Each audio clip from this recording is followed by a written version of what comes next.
Hai teman-teman, gimana kabarnya? Semoga kalian semua sehat. Dan sekarang kita kembali ke channel FF. Kita akan membahas sebuah film yang berasal dari Korea.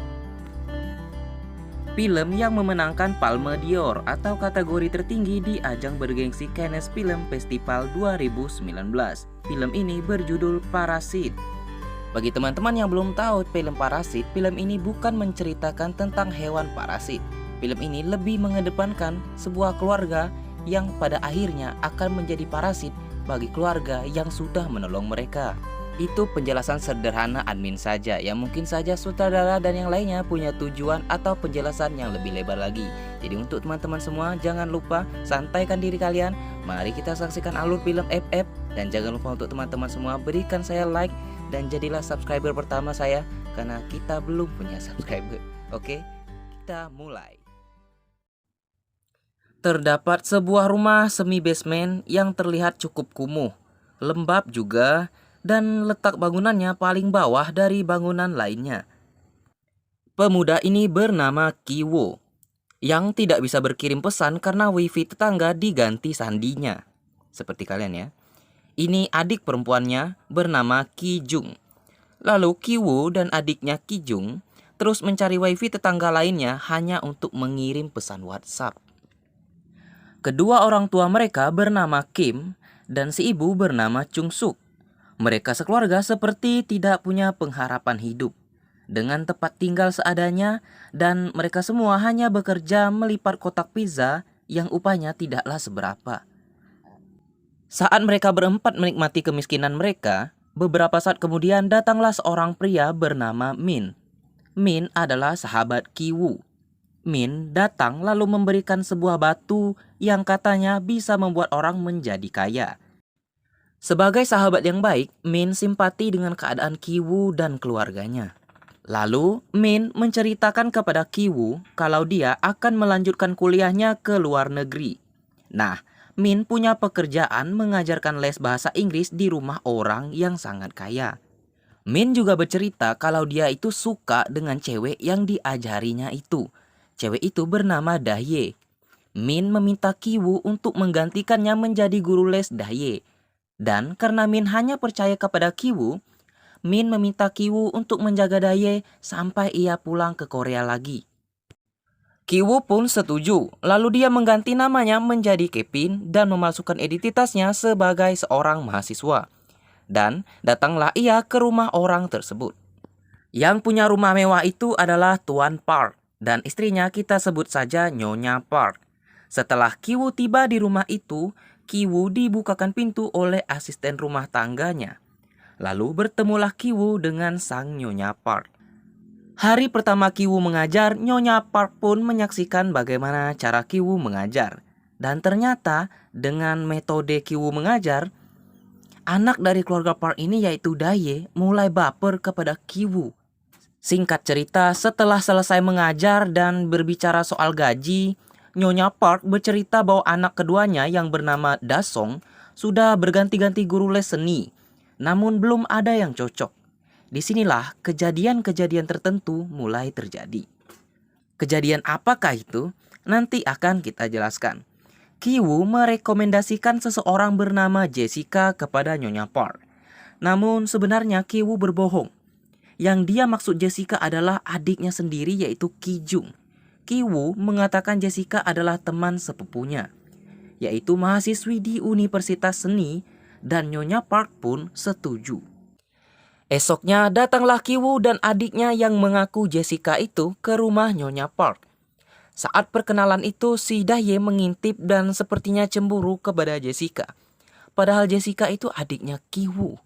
Lalu saat Ki-woo sedang mengajar Dahye, Dahye bertanya apakah Ki-woo dan Jessica pacaran atau Ki-woo menyukai Jessica. Sambil tertawa, jawaban Ki-woo tentu saja tidak. Dan setelah itu,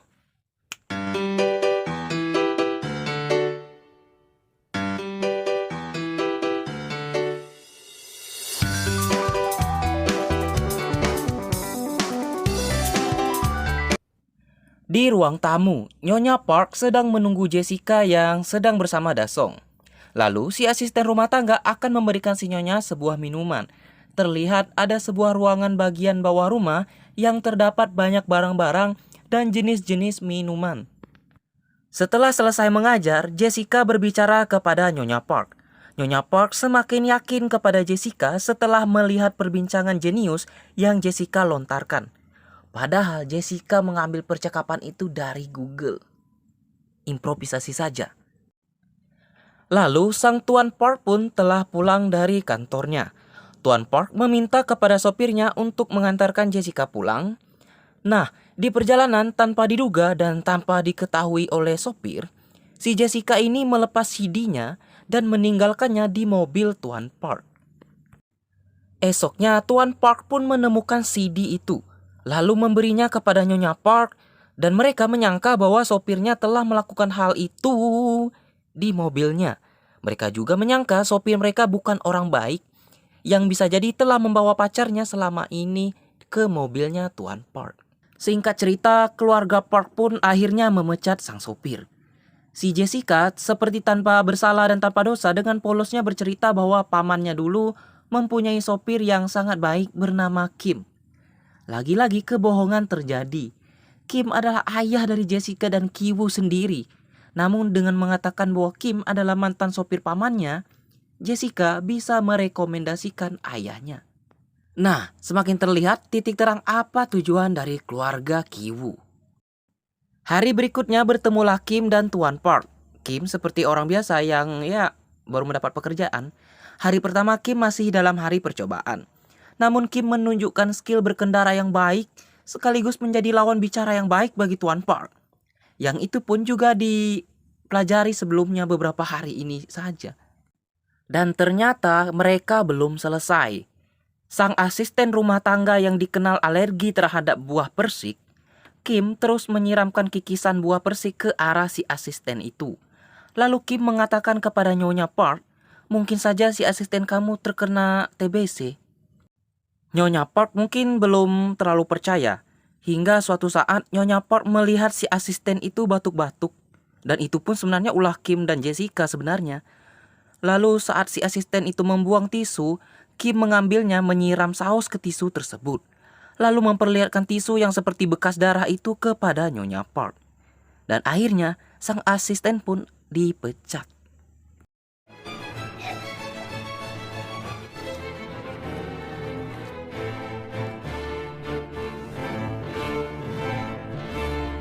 Saat Tuan Park mengobrol dengan Kim, dia menyayangkan pemecatan itu. Padahal sang asisten sangat rajin dan rapi.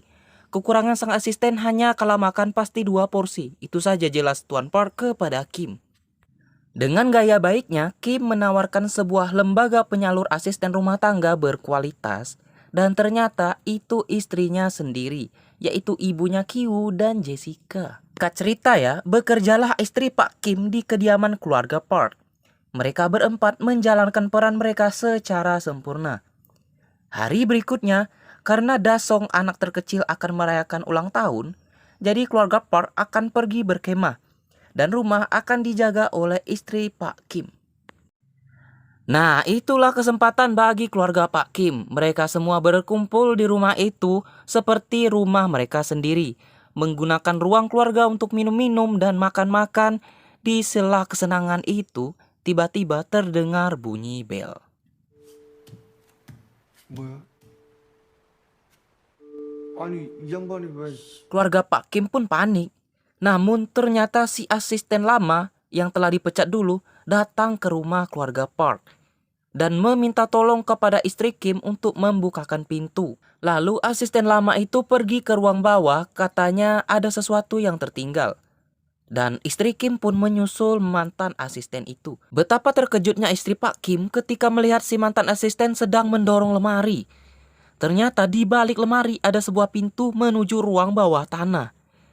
Jadi selama ini suami dari mantan asisten itu bersembunyi di ruang bawah tanah di rumah keluarga Park tanpa sepengetahuan siapapun. Nah itulah, ternyata sang mantan asisten itu datang lagi karena telah berhari-hari tidak memberi makan pada suaminya di bawah tanah. Di ruang bawah tanah maksudnya. Ternyata Kim, Kiwoo dan Jessica mengintip, lalu mereka tergelincir. Dan Ki-woo keceplosan memanggil Kim ayah. Aduh. Si mantan asisten itu merasa aneh. Lalu dengan tanggap segera merekam kejadian itu dan mengancam keluarga Kim bahwa dia akan mengadukan penipuan itu kepada Nyonya Park. Nah mulai saat inilah hal-hal yang tidak diinginkan mulai terjadi. Lalu terjadilah keributan antara keluarga Kim dan si mantan asisten dan suaminya.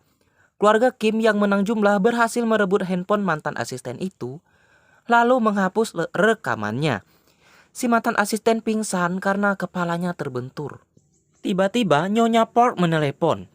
Mereka sebentar lagi akan kembali ke rumah karena acara perkemahannya dibatalkan akibat hujan yang sangat deras dan tak berhenti. Dengan bergegas, keluarga Kim segera membereskan bekas makan-makan dan minum-minum mereka. Sementara suami si mantan asisten diikat tangannya, lalu suami istri itu dikurung lagi di ruang bawah tanah itu. Si asisten dulu bangun dari pingsannya, kepalanya berdarah, lalu mencoba membuka ikatan suaminya menggunakan gigi, namun tidak berhasil. Sang suami pun terus-menerus membenturkan keningnya hingga berdarah ke stop kontak sebuah lampu di bagian depan rumah. Jadi ada stop kontak di bawah tanah, di ruang bawah tanah yang nyambung langsung ke lampu di teras rumah. Akibat kejadian itu, keluarga Kim pun menjadi takut dan stres, terutama Pak Kim yang sangat terlihat stres. Ditambah rumah kumuh mereka ditenggelamkan oleh banjir dan mereka harus tidur di pengungsian. Ki-hoo pun membawa batu yang diberikan Min sahabatnya itu kemanapun. Karena acara perkemahan batal, jadi keluarga Park akan mengadakan pesta ulang tahun di rumah. Kim, Ki-woo, dan Jessica pun diundang. 거든요. 그걸 때 다 꺼내서 부남이라고 생각하시고 우리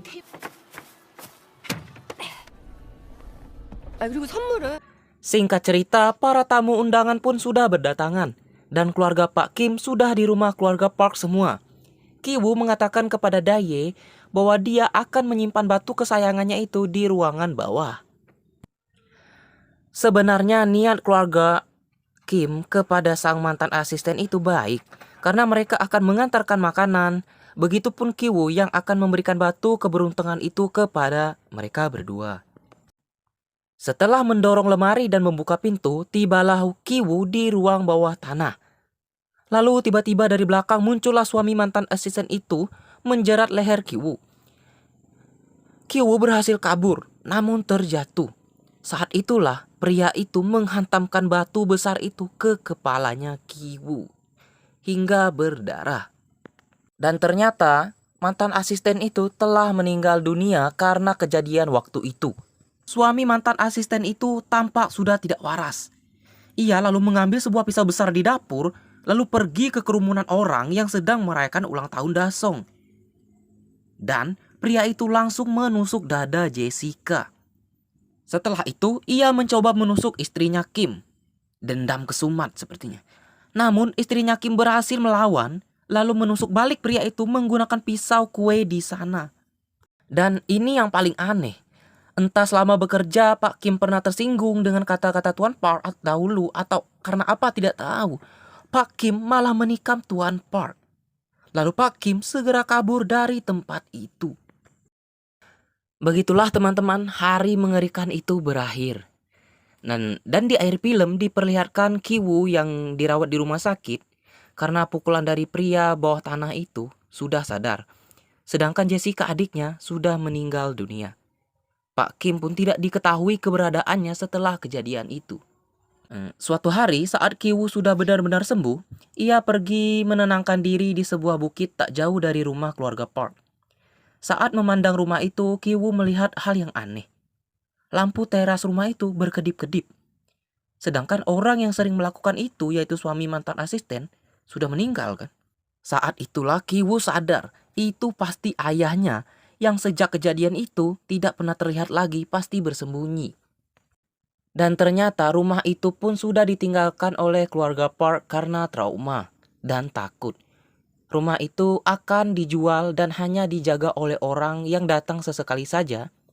Makanya Tuan Kim selama ini bisa makan karena mengambil makanan orang yang penjaga itu di kulkas. Ya, keluarga Pak Kim yang awalnya miskin dan tidak punya pekerjaan akhirnya mendapat pekerjaan yang baik malah berakhir seperti ini mungkin karena keserakahan atau apa. Tapi di film ini juga menunjukkan bahwa bagaimana kehidupan orang kaya, kehidupan orang miskin. Dan ada juga komedi-komedinya walaupun terdengar agak dark ya teman-teman. Walaupun beberapa sisi ada kejadian-kejadian mengerikan, tapi tetap beberapa adegan diperlihatkan tentang keluarga yang santai, saling bercanda. Ya mungkin itu yang membuat film ini jadi sempurna dan memenangkan beberapa penghargaan. Dan Kim pun telah menguburkan mantan asisten itu tak jauh dari rumah kediaman Tuan Park. Dan penutup filmnya diperlihatkan Ki-woo akhirnya mau bekerja segiat apapun untuk bisa mendapatkan uangnya banyak supaya dia bisa membeli mantan rumah keluarga Park itu supaya bisa menyelamatkan ayahnya di sana. Dan untuk semua teman-teman yang telah menyaksikan channel FF, terima kasih. Jaga selalu kesehatan Anda karena itu ada hal yang penting untuk kita semua menjalankan aktivitas. Dan sampai jumpa di alur film berikutnya. Jangan lupa berikan saya like dan subscribe supaya saya tetap semangat menceritakan film-film berikutnya. Terima kasih.